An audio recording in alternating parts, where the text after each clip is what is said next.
gosh, I'm so bad at teleprompters. I mean, who's good at a teleprompter, right? In my head, I was like, you're slaying this bitch, and then I like f***ed it up.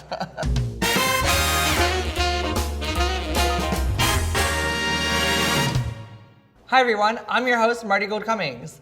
Former Speaker of the House, Tip O'Neill, said that all politics is local, and this local state representative has made waves across the nation fighting for LGBTQ equality and calling out President Trump.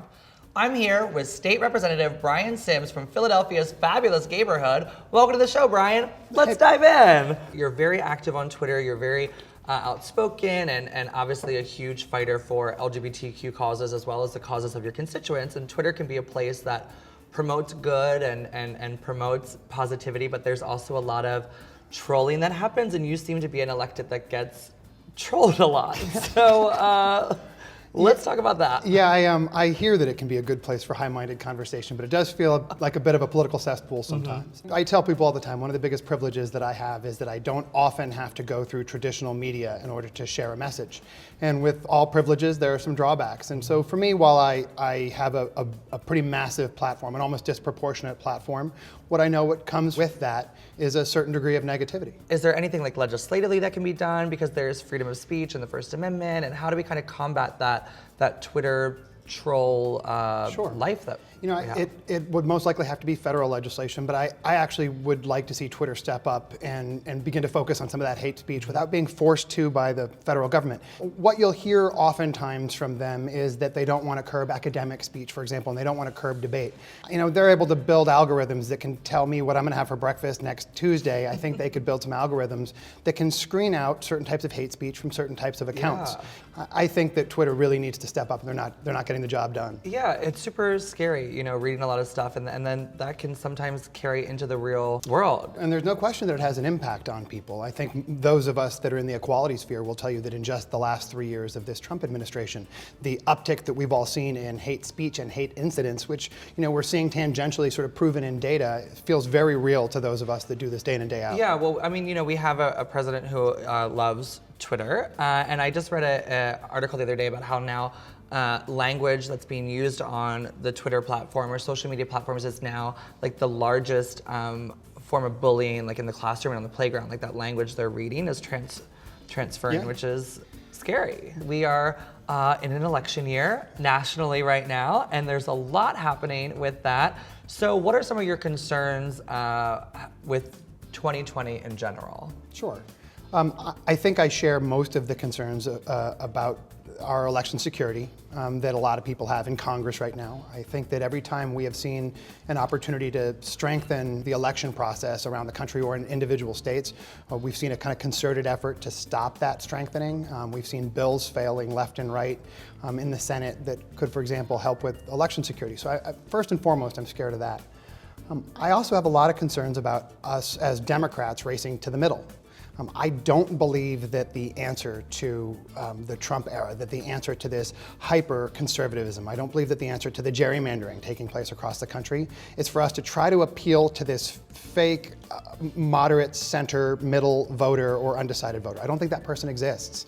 And I think that we do have a lot we need to correct for. And so I am concerned that there is still this sentiment that maybe the best candidate or the best candidates to help us move on from this era are sort of centrist Democrats. I don't think that's the answer. I want to switch gears for a minute and talk about how you are one of the few elected officials that I know of who really speak about PrEP and talk about the importance of PrEP and how we need to make it available and accessible. I think stigma is just really stupid. I think stigma is one of those sort of self-inflicted wounds that a community gives to itself that is just really, really dumb. And stigma about some things, might hurt you personally or professionally or socially. Stigma about this can kill you. And so, there are 20 million American men that would be urging us to take PrEP so that we wouldn't, proliferate the spread of HIV/AIDS, but they all died. And so it's incumbent upon us to share that message. I introduced legislation early in my career to make sure that PrEP and PrEP were covered under the insurance exchanges. And what I found was that even medical professionals know very little about PrEP and PrEP. Yeah. which is frustrating, which is annoying, but is truly a matter of life and death. And so I have found that the more that I can talk about it, the more that I can talk about being on Truvada myself, I hope that I'm both lowering the stigma, but also informing those people that could be proliferating the use of PrEP and PrEP. Yeah, it's about educating and empowering. I love that you talked about how even doctors don't necessarily know. I was really sick on vacation. This was like years ago. I was in Miami, and like my throat closed up.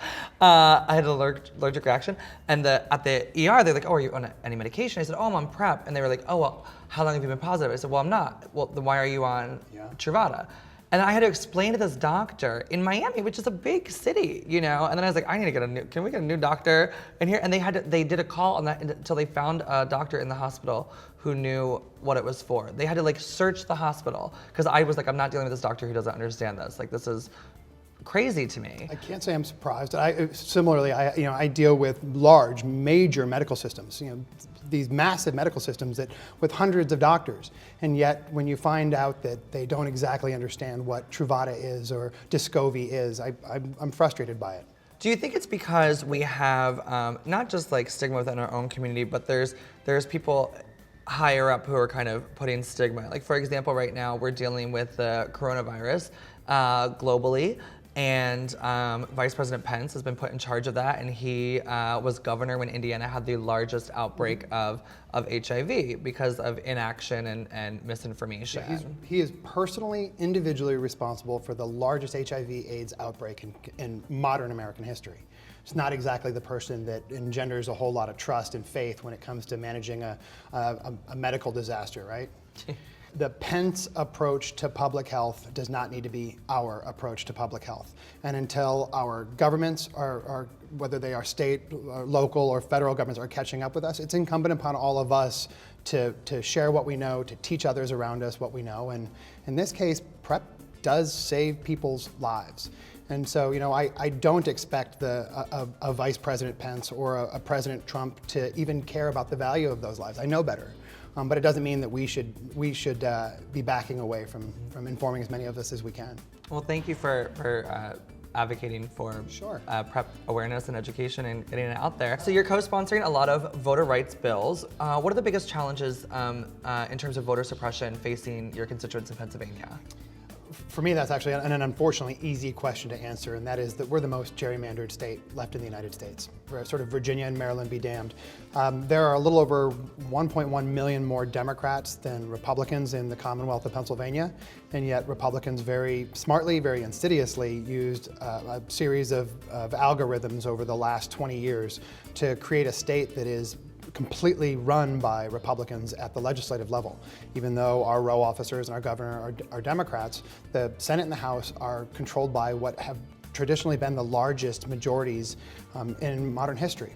And so what we know about the data of gerrymandered states is that the party that gerrymanders that state is more inclined to aggressively pursue the agenda of that political ideology than if they naturally had control. So for us in Pennsylvania, that means that we see 21-week abortion bans. We saw a bill last year to try to strip health care from trans children.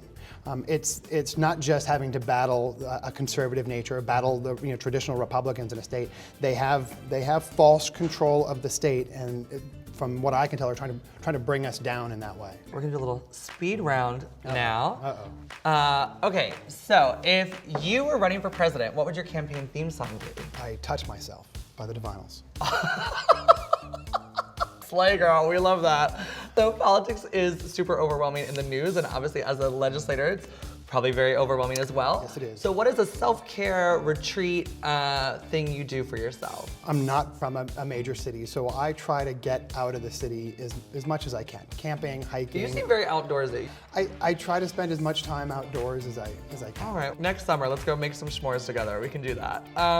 Who are some activists or leaders who you look to for guidance? Charlotte Clymer, Danica Rome. I am Ricardo Lara in California. I am very impressed by one of my own colleagues, a woman named Donna Bullock, who I sit next to on the House floor, who I just think has this really amazing way of bringing her own life experiences and her own family and her own community to what she does every single day as a legislator. What was the moment in your life that inspired you to get involved politically? I had been questioning whether or not I should run in Pennsylvania for a number of years. I'd been helping a couple of other candidates run.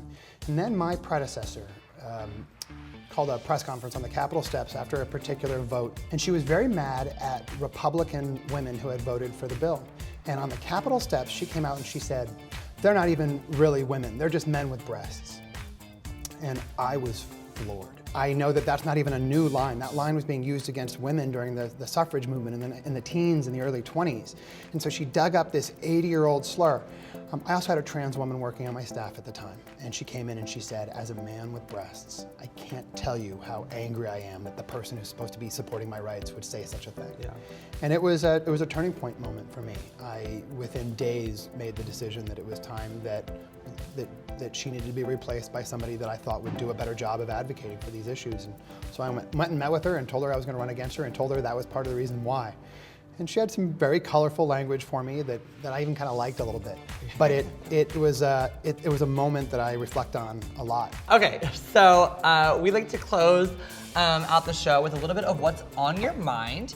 This is your choice. You can pick a hope, something that gives you inspiration, or a nope, something that you hope you never have to see or hear about again. So what is your hope or your nope? Can I do both?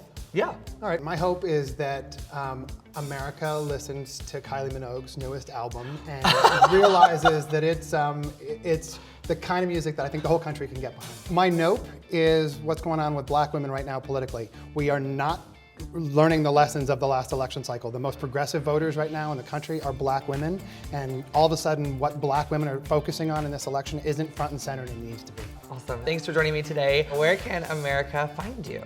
On Twitter, I think I'm Brian Sims PA, and I think it's the same on Instagram. Go follow on Twitter and Instagram. Listen up, America. We want to hear from you. You can tweet to us at LogoTV and use the hashtag MartiReport, or comment below and tell us what election topics you would like us to tackle. And remember, please subscribe to Logo's YouTube and join us next time for another scintillating round of hot politics on The Marti Report.